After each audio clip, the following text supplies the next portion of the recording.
Hello everyone, welcome back to our channel Sujatha vlogs and halls. ఈరోజు street స్టైల్లో chicken గారెల్ని ఇంట్లోనే చాలా ఈజీగా ఎలా చేసుకోవాలో చూద్దాం.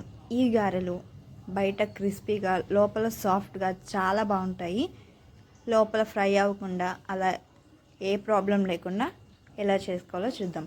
ఫస్ట్ అయితే ఒక పావు కేజీ చికెన్ తీసుకోవాలి.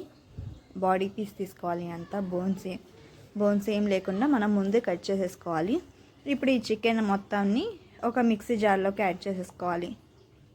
బాగా క్లీన్ చేసుకున్న తర్వాత ఈ చికెన్ని మిక్సీ జార్లోకి యాడ్ చేసేసుకోవాలి. ఇలా మిక్సీ జార్లోకి యాడ్ చేసిన తర్వాత ఎక్కువసేపు మిక్సీ వేయకుండా జస్ట్ ఒకసారి అలా ఆన్ చేసి ఆఫ్ చేసేస్తే ఇలా మెత్తగా మనకి చికెన్ కీమా లాగా రెడీ అయిపోతుంది. ఇప్పుడు దీన్ని ఒక బౌల్లో వేసేసుకొని రుచికి సరిపడా కారం, ఉప్పు యాడ్ చేసేసుకోవాలి. ఆ తర్వాత ఒక 1/2 టేబుల్ స్పూన్ ధనియాల పొడి, 1/2 టేబుల్ స్పూన్ జీలకర్ర పొడి అండ్ ఒక 1 table spoon garam masala, 1/2 table spoon chicken masala add చేసేసుకొని తర్వాత 1 టేబుల్ స్పూన్ మైదా పిండి, 1 table spoon cornflour and 1 table spoon శనగపిండి యాడ్ చేసేసుకోవాలి. ఇప్పుడు ఇవన్నీ యాడ్ చేసేసుకున్న తర్వాత ఒక 1/2 నిమ్మకాయని ఇలా పిండేసుకోవాలి. నిమ్మకాయ మరీ ఎక్కువ కాకుండా ఒక 1/2 సరిపోతుంది. ఇలా నిమ్మకాయని పిండేసుకున్న తర్వాత ఉప్పు, కారం ఈ పిండిలో అన్నీ బాగా కలిసేటట్టు బాగా కలుపుకోవాలి. మ్యాక్సిమం వాటర్ ఏం పట్టవు. వాటర్ లేకుండానే ఇలా చికెన్లోని వాటర్తోనే మనకి పిండి మొత్తం కలిసిపోతుంది. ఇలా కలిపేసుకున్న తర్వాత కొంచెం ఆయిల్ యాడ్ చేసేసుకొని ఒకసారి కలిపేసుకొని మళ్ళీ కొంచెం కొత్తిమీర యాడ్ చేసేసుకొని ఒకసారి మళ్ళీ కలుపుకోవాలి. ఇప్పుడు ఒక చిన్న చిన్న బాల్స్ లాగా తీసుకొని మన చేతికి ఆయిల్ అప్లై చేసేసుకొని ఇలా వడల్లాగా చేసేసుకోవాలి. ఫస్ట్ కొంచెం పల్చగానే చేసుకోవాలి. ఇష్టమైతే మందంగా కూడా చేసుకోవచ్చు. నేనైతే పల్చగానే చేస్తున్నాను. ఇలా చేస్తే బాగా ఫ్రై అవుతుంది. ఇలా మనకి నచ్చిన సైజులో ఇలా వడల షేప్లోకి మనం ఇలా చేసేసుకొని ఆయిల్లోకి డైరెక్ట్గా వేసేసుకోవడమే. చూసారు కదా, ఇంతే అన్నీ వడలాగా చేసేసుకొని ఆయిల్లోకి వేసేసుకోవడమే. ఇప్పుడు డీప్ ఫ్రైకి సరిపడా ఆయిల్ పెట్టేసుకొని ఆయిల్ హీట్ అయిన తర్వాత మనం వడలు చేసేసుకొని ఇలా వేసేసుకోవడమే. ఫస్ట్ అయితే ఒక వడ మాత్రమే వేస్తున్నాను.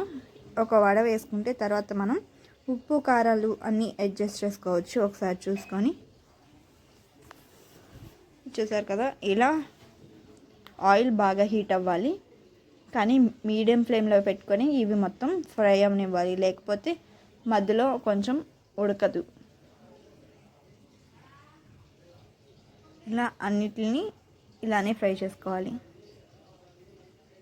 ఫస్ట్ కాసేపు పైకి తేలేంత వరకు కదలకూడదు. కొంచెం ఫ్రై అయిన తర్వాత అప్పుడు మళ్ళీ ఇంకొక సైడ్కి కదుపుకొని ఫ్రై చేసుకోవాలి. ఇలా నిదానంగానే ఫ్రై చేసుకోవాలి. హై ఫ్లేమ్లో పెట్టి ఫ్రై చేసుకుంటే పైన ఏమో క్రిస్పీగాను, లోపలేమో మనకి ఫ్రై అవ్వకుండా వచ్చేస్తుంది. అలా అని లో ఫ్లేమ్లో కూడా పెట్టి ఫ్రై చేయకూడదు. ఓన్లీ మీడియం ఫ్లేమ్లో పెట్టేసుకొని ఫ్రై చేసుకోవాలి. ఈ వడ చుట్టూ ఉన్న బబుల్స్ అన్నీ పోయేదాకా ఫ్రై చేసుకోవాలి. అప్పుడు మనకి వడ బాగా కాలినట్టు.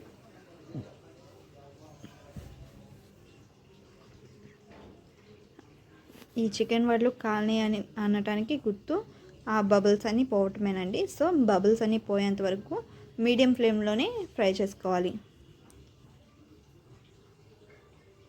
ఇలా ఫ్రై చేసేసుకొని ఆయిల్ లేకుండా తీసేసుకొని పక్కన పెట్టేసుకోవడమే. టిష్యూ ఉన్న పేపర్ ప్లేట్లో పెట్టేసుకోవడమే.